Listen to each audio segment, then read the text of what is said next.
Bonjour à tous, bienvenue sur ce nouveau numéro d'Afro Digital et aujourd'hui on va parler du fric. C'est un langage assez particulier, le fric. On va parler donc du Nigeria. Le Nigeria a été l'un des premiers pays africains à battre sa propre monnaie. Battre, c'est un grand mot.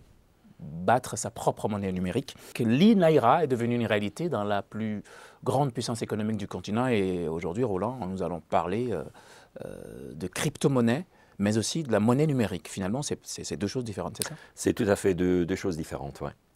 Alors, peut-être pour expliquer, c'est plus simple de passer par la monnaie physique. La monnaie physique, oui, donc la monnaie qu'on connaît. Que nous connaissons et en fait qu'on appelle aussi la monnaie fiduciaire et qui est une monnaie émise par les banques centrales de nos pays. Alors, ce qui est important de comprendre, c'est cette notion de cours légal. C'est quoi le cours légal? Alors, j'ai apporté ici un billet de la Banque d'Éthiopie, donc un billet de 10 birr. Et en fait, il est marqué dessus que le détenteur de ce billet, il a droit à avoir 10 birr. C'était quelque chose qui était souvent imprimé dans les billets à l'époque, qui a un peu disparu de nos billets, mais qui traduit la notion de cours légal. C'est-à-dire, c'est quoi? C'est l'autorité publique qui décide, dans mon pays, si vous avez des dettes et que vous devez payer quelqu'un, ce bout de papier, il a cours légal, c'est-à-dire l'autre est tenu de l'accepter comme règlement de sa dette. Autrement, vous lui donnez de l'or, par exemple, il va refuser. Il peut refuser. L'or n'a pas cours légal, c'est-à-dire même si l'or a de la valeur, même si vous avez une dette, je ne sais pas, vous avez une dette de 1000 € et vous venez avec un lingot d'or qui vaut beaucoup plus, votre créancier n'est pas tenu de l'accepter parce que l'or n'a pas cours légal. Voilà donc une définition claire et nette du cours légal. Maintenant, parlons de cours légal. Alors, voilà, qu'est-ce qui se passe? C'est que quand vous avez ce billet et vous allez dans un magasin pour acheter, je ne sais pas, vous allez acheter votre baguette à 1,50 €, vous donnez 1,50 € en billet à votre commerçant, il la met dans la caisse et vous avez votre baguette. Dans toute cette transaction, il n'y a que vous et le commerçant qui a été impliqué. Il n'y a aucune banque qui a été impliquée. Votre transaction repose uniquement sur la confiance et l'adhésion que les deux parties ont dans cette monnaie. Et en fait, le e-Naira, que le Nigeria vient de lancer, c'est simplement la forme dématérialisée du Naira de ce bout de papier. D'accord. C'est juste une forme physique ou dématérialisée différente. Ça reste de la monnaie fiduciaire. Alors, on pourrait se dire, voilà, quelle est la grande nouveauté, parce que surtout dans les pays occidentaux, mais la plupart de nos transactions se font de toute façon déjà dématérialisées en monnaie numérique.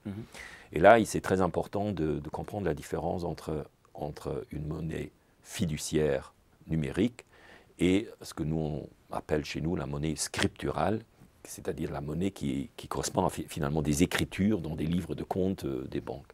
Alors pour bien comprendre ça, c'est intéressant de se poser la question, qu'est-ce qui se passe si votre banque fait faillite? Qu'est-ce qui se passe si votre banque fait faillite? Oui, voilà une question. Voilà, vous avez déposé une certaine somme à votre banque, chez votre banque.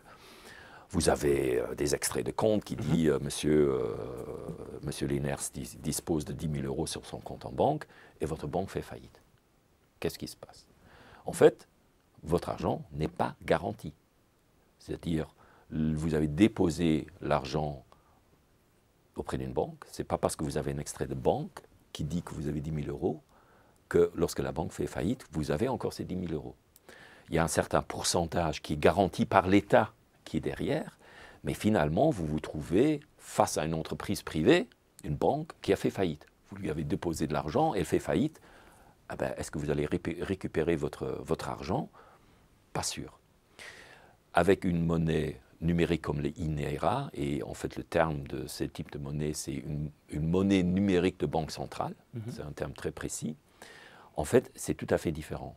Supposons que vous ayez dans votre portefeuille, dans votre porte-monnaie numérique, qui est en général une application sur le smartphone, vous avez 10 000 e-Naira dedans, mais ces 10 000 e-Naira existent tant que votre pays existe, tant que la Banque nationale existe. Même vous vous perdez votre téléphone, contrairement à un portefeuille physique, mais vous perdez votre portefeuille physique avec 10 000 naira dedans, il est parti. Il est parti. Que le trouve, le garde.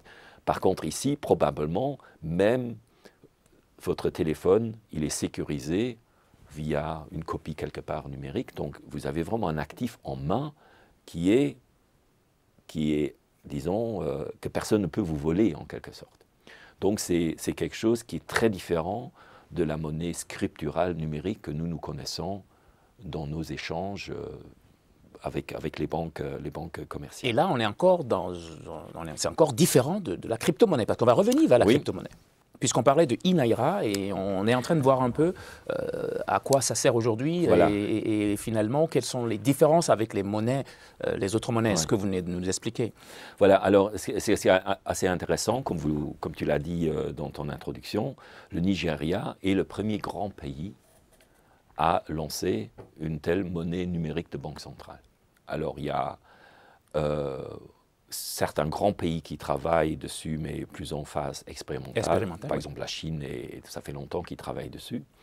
Mais le Nigeria est en fait le premier grand pays qui l'a lancé au niveau mondial, donc pas seulement africain, mais au niveau mondial. J'ai regardé, il y a encore, je crois que c'est le 7e pays à l'avoir lancé, mais dans les 6 autres pays, il y a les îles Bahamas, c'est que des îles des Caraïbes qui ont lancé des monnaies numériques de banque centrale. Donc le Nigeria est le premier grand pays au monde à l'avoir lancé. Alors la question c'est, qu'est-ce qui a motivé le géant nigérian de le faire à faire ça? Alors il y a certainement, donc quand on lit par exemple quand on lit le discours du président Buhari, oui. sur les motivations. Il faut un peu lire entre les lignes et il y a différents niveaux d'utilité ou de raison. Il y a certainement l'utilité pour les citoyens. Alors, c'est premièrement un dispositif d'inclusion bancaire. J'ai essayé pour l'émission, j'ai essayé de me doter d'un portefeuille de e-Naira. Donc j'ai un peu regardé comment est-ce que moi, en tant que citoyen belge, je peux avoir un portefeuille de e-Naira. Ça n'a pas été possible parce que je ne dispose pas de compte bancaire nigérian. Donc ça c'est un moyen pour avoir ce portefeuille numérique, c'est d'être client chez une banque. Évidemment, voilà, ça ne va pas stimuler l'inclusion bancaire. Par contre, vous pouvez aussi être sans compte bancaire. Donc on accepte des gens qui n'ont pas de compte bancaire à se doter du e-Naira. La seule chose dont ils ont besoin, c'est un numéro d'identification nationale, que j'ai évidemment pas non plus, puisque je ne suis pas citoyen nigérian. Et là, je fais un petit détour, c'est assez intéressant, cette histoire de numéro d'identification nationale, parce qu'il y a un an, il y avait beaucoup de remous au Nigeria, parce que le gouvernement nigérian a décidé que quiconque n'avait pas de numéro d'identification nationale ne pouvait plus avoir de numéro de téléphone. Donc en fait, ils voulaient mettre la pression sur la population via les abonnements téléphoniques pour que les gens s'enregistrent auprès du gouvernement pour des raisons de recensement, et etc. de sécurité, voilà. d'état social, comme on pourrait le dire. Alors, je ne connais pas trop le succès de cette opération. Il y a eu, je crois qu'il y a des gens qui ont lâché leur abonnement téléphonique. Maintenant, il y a des gens qui ont pris plusieurs abonnements téléphoniques sur leur propre niveau d'identification nationale.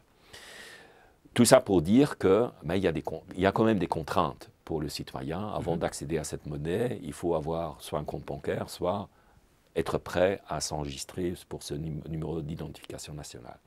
Alors j'ai un peu regardé les chiffres. Aujourd'hui, le gouvernement dit qu'il y a un peu moins d'1 million de Nigérians qui ont téléchargé l'application pour le portefeuille numérique. Quand vous allez sur les App Store de Google, etc., vous trouvez un peu les mêmes chiffres. Donc ça reste quand même encore assez limité. Pour un pays de 200 millions. Pour un pays de 200 millions. Donc il y a ce premier aspect, inclusion bancaire, qui est un problème, je veux dire, général en Afrique et qui s'attaque par plein de choses, plein de moyens différents. Donc c'est le premier truc.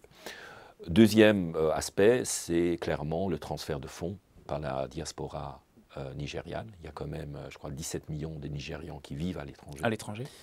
En 2019, donc avant Covid, il y a presque 20 milliards de dollars qui ont été transférés par la diaspora nigériane vers le Nigeria. Et donc, le INERA, c'est un canal supplémentaire pour permettre ces transactions à des frais réduits. Parce que c'est ça le gros problème de ces transferts vers l'Afrique, c'est le coût associé que les intermédiaires demandent. Troisième aspect, qui est interne au Nigeria, c'est augmenter la fluidité, la rapidité et le faible coût pour les transactions bancaires entre les citoyens, les entreprises au Nigeria. C'est quelque chose qu'en tant qu'Européens, on a du mal parfois à percevoir, nous qui sommes maintenant dans un système presque à zéro friction. Mais je crois que c'est un problème pour dans beaucoup de pays africains. Juste acheter quelque chose, faire des transactions bancaires, à la fois ça peut prendre du temps. Oui. Donc entre le moment où ça part de chez vous pour arriver chez le commerçant, ça peut prendre du temps, ce qui évidemment pour certaines entreprises un problème, et le coût. Donc ça c'est un peu les trois aspects, disons, positifs pour les citoyens. Maintenant, il y a évidemment aussi une raison d'État derrière. Ceci, personne ne sait que moi j'ai ce billet. Je veux dire, si moi j'ai des billets dans la poche, personne ne sait que le billet avec tel numéro est dans la poche de M. Leyners. Par contre, la monnaie le INAIRA, on sait, le gouvernement, enfin la Banque centrale, sait à tout moment qui détient quel INAIRA.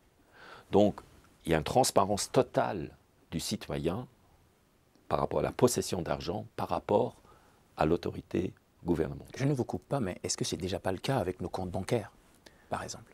Quoique vous pouvez encore garder un peu de cash à la maison chez vous, mais il y a un certain montant que vous ne pouvez pas dépasser. Oui, d'accord, mais ici on va, bon, premièrement, il y a quelle est l'information que les banques transmettent au gouvernement. Certes, il y a un mouvement de transparence de plus en plus accru, mais ici on va dans le détail, c'est-à-dire il faut vraiment se dire, ben voilà, ici le billet, c'est le billet CZ 613 97 54, mais avec le INAIRA, on pourra dire, mais ce billet-là, cette unité de monnaie appartient à M. Leyners. Ou elle a transité vers telle ou telle personne, c'est-à-dire on a une traçabilité absolue. Et ça, c'est évidemment, ça intéresse beaucoup de gouvernements. C'est pour ça que beaucoup de gouvernements y travaillent, y compris en Europe. Parce qu'on n'a pas besoin de monnaie numérique de banque centrale pour fluidifier les échanges, etc. Par contre, là, terminer la fraude, hein, je veux dire, sur certains. Mais aujourd'hui, quand on regarde en Europe, les gens qui se rebiffent contre, enfin qui rebiffent, c'est pas le bon mot, mais qui sont contre ce type de monnaie, c'est parce qu'il y a une ingérence de l'État dans quelque chose de fondamental de la vie, qui est notre argent. C'est-à-dire, tous les commerçants, et il ne faut pas nier cette réalité, qui font un peu d'argent au noir, voilà, par du cash qui transite entre clients et fournisseurs, avec une monnaie numérique de banque centrale, c'est terminé tout ça. Tout est complètement transparent pour l'État. Donc il y a des vraies questions de contrôle, de transparence du citoyen vis-à-vis de l'État, des contreparties de l'État par rapport aux citoyens qui se posent, des questions politiques assez intéressantes. Est-ce qu'on peut dire que l'essor des crypto-monnaies en Afrique a un lien justement directement avec ce INAIRA qu'on est en train de mettre en place dans le plus grand pays d'Afrique? Alors c'est évidemment, on faut poser cette question, qu'est-ce qui a motivé le Nigeria d'être le premier là-dedans? Qu'est-ce qui a motivé selon vous le Nigeria? Et puis après, on va voir s'il y a un lien avec les crypto-monnaies. Et les crypto-monnaies font partie, à mon avis, de l'équation. Parce que, à nouveau, quand on relit le discours du président, il parle en quelque sorte de la menace des monnaies non gouvernementales. Alors, c'est quoi une monnaie non gouvernementale? Évidemment, c'est les crypto-monnaies. C'est les crypto-monnaies. Alors, c'est quoi une crypto-monnaie? En fait, c'est une monnaie numérique, comme le INAIRA, mais qui est basée sur un système de confiance qui n'est pas lié à un État. C'est-à-dire, aujourd'hui, nous nous accordons notre confiance et la valeur à ce bout de papier parce que, in fine, nous mettons notre confiance en l'État qui émet ces billets. Ici, la crypto-monnaie, il n'y a pas d'État qui est derrière. C'est un système de confiance distribué à travers la planète entière. Donc, c'est d'autres systèmes de confiance. Alors, pour faire une analogie, je vais prendre l'analogie à nouveau de l'or. Alors, l'or, c'est un matériau. Et je crois que dans tous les pays du monde, dans toutes les cultures du monde, on accorde la valeur à l'or. Pour aller dans n'importe quelle culture au monde, dans n'importe quel pays, la perception des gens, c'est l'or a de la valeur. C'est basé sur quoi? C'est basé en partie sur sa rareté. Ce n'est pas quelque chose que vous trouvez au coin de la rue, il faut aller le chercher, il faut aller creuser, il faut aller miner, etc. Il faut aller dans les mines, etc. C'est quelque chose qui a une histoire. C'est-à-dire l'or, c'est un moyen de paiement et d'échange qui est très ancien. Donc petit à petit, dans nos têtes, ça s'est installé comme ça. Et c'est quelque chose qui est, que vous pouvez négocier sur des places de marché. C'est-à-dire, si vous avez de l'or, puis il y a des places de marché, vous pouvez échanger cet or.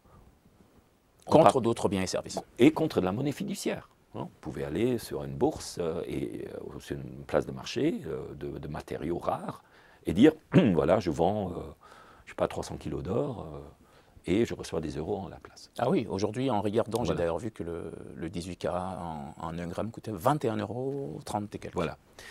Et finalement, les crypto-monnaies, ils partagent ces caractéristiques avec. C'est-à-dire, ils sont basés sur un système de confiance, c'est-à-dire les gens y accordent de la valeur. Il y a un effet de rareté, et ça c'est assez intéressant, ça c'est lié à la façon dont la façon dont les monnaies, les crypto-monnaies sont produites.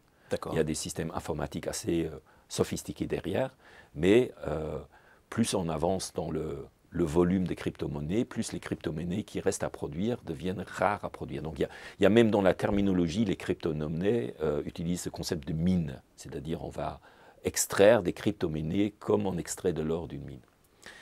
Et troisième fois, il y a plein de places d'échange. Donc vous pouvez acheter des crypto-monnaies, les échanger entre elles, etc. Donc finalement, ces crypto-monnaies, en tout cas par exemple pour un citoyen européen qui n'a pas besoin de crypto-monnaies nécessairement pour sa vie quotidienne, mais c'est un actif au même titre que l'or. C'est-à-dire un actif qui a de la valeur, qui fluctue. Et qui échappe complètement au contrôle de l'État. Comme l'or. Aujourd'hui, il n'y a aucun État qui a... Les États ont des réserves d'or, c'est-à-dire à travers leurs réserves, ils peuvent influencer par exemple sur le cours de l'or, mais ils ne contrôlent pas l'or. Je veux dire, l'or se trouve dans la nature, c'est des sociétés privées qui vont creuser pour l'extraire, etc. Donc il n'y a aucun État qui a vraiment le contrôle sur l'or. Voilà. De la même façon qu'un État pourrait maintenant dire, moi je fais une réserve en crypto-monnaie. Comme le Salvador, maintenant, qui a décidé que le Bitcoin avait cours légal au Salvador. Donc, est-ce que le Salvador va constituer une réserve de Bitcoin pour stabiliser la monnaie? J'en sais rien. Je veux dire, mais voilà, on est finalement, voilà, pour comprendre ce que c'est une crypto-monnaie, voilà, c'est un actif un peu comme l'or. Un peu comme l'or, aujourd'hui. Voilà. Et donc, pour revenir au Nigeria, qu'est-ce qui s'est passé au Nigeria? C'est que les pouvoirs publics nigérians et également les plateformes d'échange se sont rendus compte qu'il y avait énormément de transactions qui se font en crypto-monnaie en Afrique et en particulier au Nigeria. Alors j'ai des chiffres, quelque part des chiffres. Vous aimez bien les chiffres, puisque oui, ça nous permet un peu voilà. de dématérialiser le débat, je vais dire ça comme ça. Ils avaient fait des sondages au Nigeria et je crois que il y a dans la population interrogée, voilà. Donc il y a un institut qui a fait un sondage dans 74 pays. Et que montrait au Nigeria, il y avait un tiers des personnes interrogées qui ont déclaré utiliser des crypto-monnaies ou en posséder. Alors pour vous donner un niveau comparable, en Europe, les premiers pays qui sont la Suisse et la Grèce, ils sont 3 fois en dessous. C'est-à-dire au Nigeria, les crypto-monnaies sont 3 fois mieux implantées que dans les pays européens les plus favorables aux crypto-monnaies. Voilà. Et en fait, ça permet simplement aux Nigérians de complètement court-circuiter les crypto-monnaies. Alors, dans un premier temps, le Nigeria a interdit les crypto-monnaies. Il a interdit, en fait, aux banques... Vous voulez dire court-circuiter l'État? Et le système bancaire. Le système bancaire, oui, d'accord. Parce qu'à un moment donné, mais si vous êtes en échange de crypto-monnaies, Vous êtes complètement hors système bancaire, hors système État.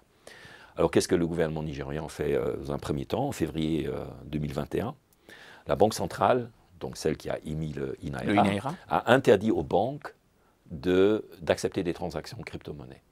C'est-à-dire, quand vous disiez à une banque, mais moi je vais payer autant des INAIRA sur une plateforme et en rechange, où vous achetez des crypto-monnaies en mon nom, c'était interdit.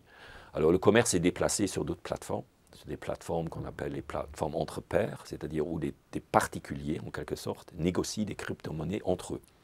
Et ça, aucun État peut l'interdire, parce que finalement, qu'est-ce que vous faites? Vous prenez du Naira classique, vous le mettez, vous créditez un compte en Naira classique, et puis à partir de ce compte qui se trouve dans une plateforme quelque part aux États-Unis, ben vous négociez en crypto-monnaie. Donc voilà, tous ces trucs ont petit à petit échappé au gouvernement nigérian, en quelque sorte, et une des plateformes que j'ai consultées a dit que, donc une plateforme américaine, elle a dit 45% de leurs transactions globales se trouvent en Afrique. 45%. Voilà. Quasiment la moitié. Voilà.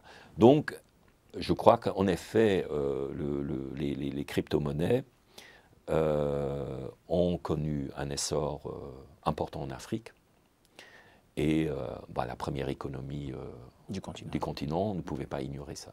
Et donc, en fait, on va dire, sans vous couper, que le e-Naira est une réponse, on va dire, légale, légitime, et voilà, une réponse étatique à certaines choses de la crypto-monnaie. De la crypto-monnaie. Disons, la facilité de transaction, toutes ces choses-là, évidemment, se retrouvent dans la e-Naira. Mais on reste sur des monnaies très, très différentes.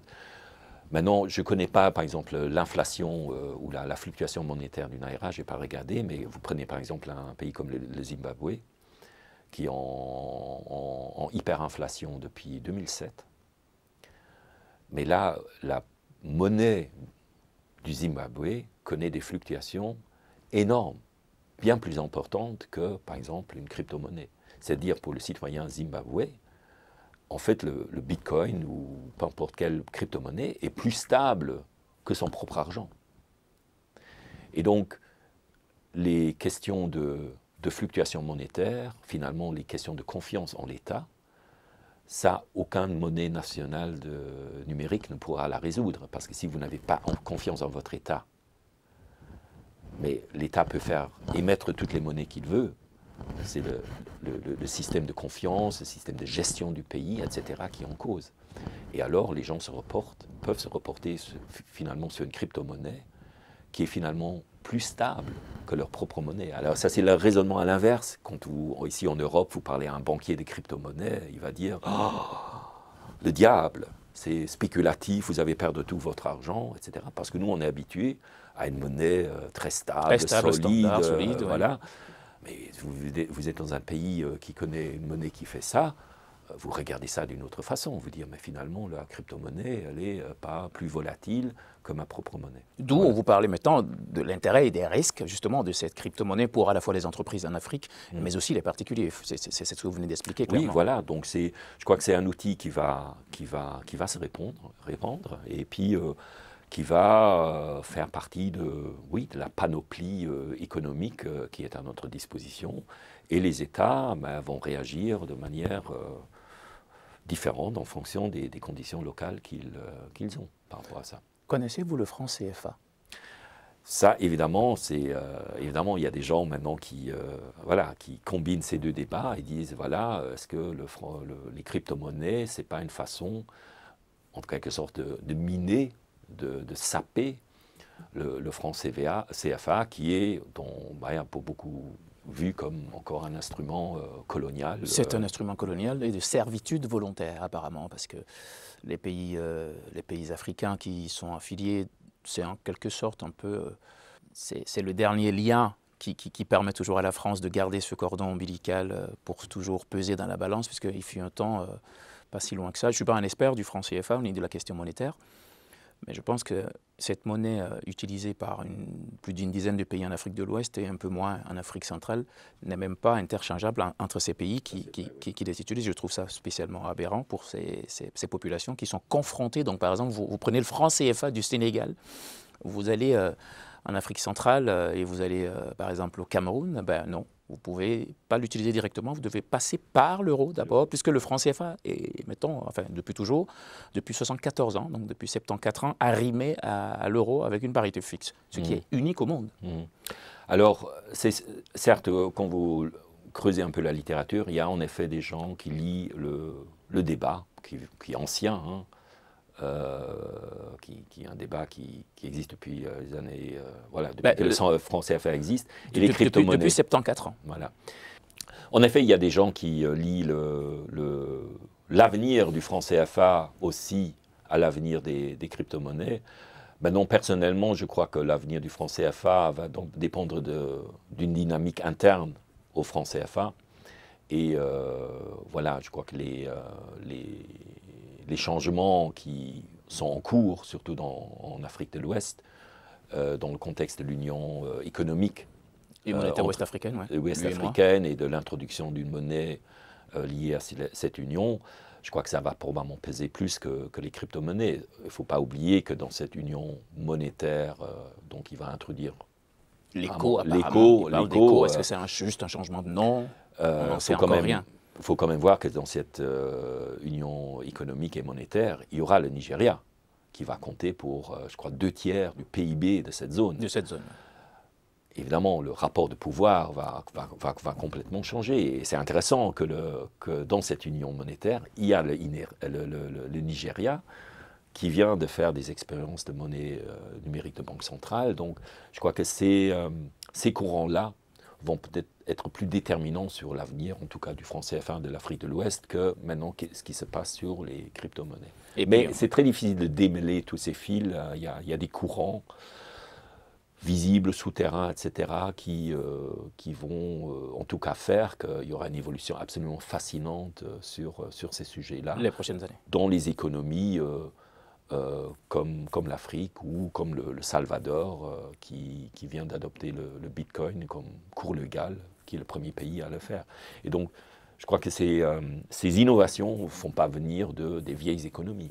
Elles vont venir d'autres économies. Et alors, comme vous aimez bien me le faire remarquer parfois, je pense que le Trésor français qui garde donc l'ensemble de ces réserves de ces pays africains qui doivent d'abord mettre ces réserves à disposition du Trésor français avant d'assurer la parité quasiment standard de ce franc CFA, vont commencer peut-être à grelotter un peu parce que le Bitcoin est en train de faire son petit bonhomme de chemin, je veux dire la crypto-monnaie, le e-naira et tout le reste. Quand on est une première puissance économique d'un continent et qu'on gouverne 2/3 de la valeur numérique, digitale, économique de la zone, sans compter le Ghana qui fait partie également des 10 meilleures économies du continent, qui est aussi dans la région. Ben, évidemment, d'autres pays comme le Bénin, le Togo, Mali, Guinée, Sénégal, qui sont, eux, encore arrimés à ce franc CFA. Je pense que les populations africaines, en tout cas, celles qui ont envie de reprendre l'autoroute de la détermination et surtout de l'indépendance économique et financière, seront peut-être contentes, finalement, pour cette histoire de e-naira et de crypto-monnaie. L'Afrique, parfois, on n'a pas souvent l'impression de le ressentir, peut être innovante sur certains sujets. Absolument. Mais on n'a pas pu faire tout le tour par rapport à la crypto-monnaie. J'aurais souhaité qu'on aille un peu plus loin par rapport, par exemple, à Salvador, qui vient clairement d'authentifier, de légaliser.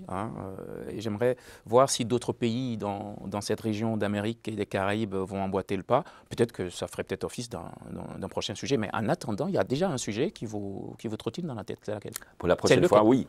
Bon, on va rester un peu dans le même sujet, puisqu'on va parler de l'entrepreneuriat numérique. En Afrique. Et évidemment, les fintech, c'est-à-dire les technologies financières, vont certainement en faire partie. Et au Nigeria, à nouveau, il y a plein de choses qui se passent, y compris dans des start-up africaines qui proposent des solutions fintech. Voilà. Et innovantes. Et innovantes, évidemment. Et innovant. Très bien, ben, merci beaucoup Roland d'avoir à nouveau accepté notre invitation pour décortiquer un peu cette monnaie numérique qui est une exclusivité pour le Nigeria, grand pays d'Afrique de l'Ouest, première puissance du continent.